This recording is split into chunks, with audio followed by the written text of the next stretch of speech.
काशी हे नाव घेताच मनात शिवशंकराचा दरबार उभा राहतो. ही फक्त एक नगरी नाही, तर भगवान महादेवाने स्वतः निर्माण केलेलं स्थान आहे.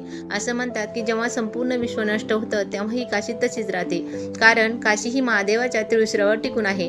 गंगा नदीच्या काठी वसलेली ही नगरी वाराणसी किंवा बनारस नावाने ओळखली जाते.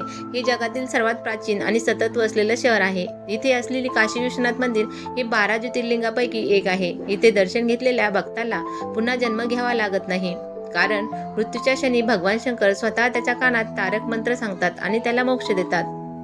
काशीचं हृदय म्हणजे गंगा. गंगेचं पवित्र पाणी उत्तर वाहिनी आहे, म्हणजे ती उलट दिशेने वाहते. गंगेच्या काठावर होणारी सकाळची आरती, मंत्रोच्चार आणि घंटानाद हे दृश्य पाहताना जणू स्वर्ग पृथ्वीवर उतरल्यासारखा वाटतो.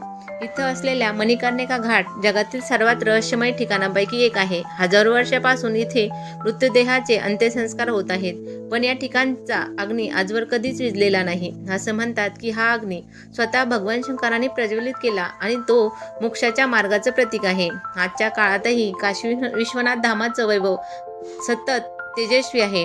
नव्याने बांधलेलं काशी विश्वनाथ कॉरिडॉर ही प्राचीन आणि आधुनिक भारताचं सुंदर मिश्रण आहे. इथं आलेल्या प्रत्येक भक्ताला जणू आत्मशांतीचा अनुभव होतो. काशीमध्ये दिवस असो वा रात्र हर हर महादेवाचा नाद अखंड घुमत असतो.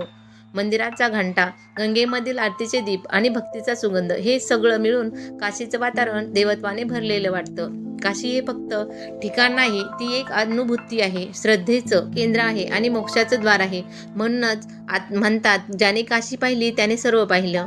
ही होती रहस्यमय आणि दिव्य नगरी काशी विश्वनाथ धामाची भव्य कथा. भन्नाट माहितीसोबत पुन्हा भेटू एका नव्या अद्भुत गोष्टीत. जय काशी विश्वनाथ, हर हर महादेव. व्हिडिओ आवडल्यास लाईक, शेअर आणि सबस्क्राईब करायला विसरू नका. धन्यवाद.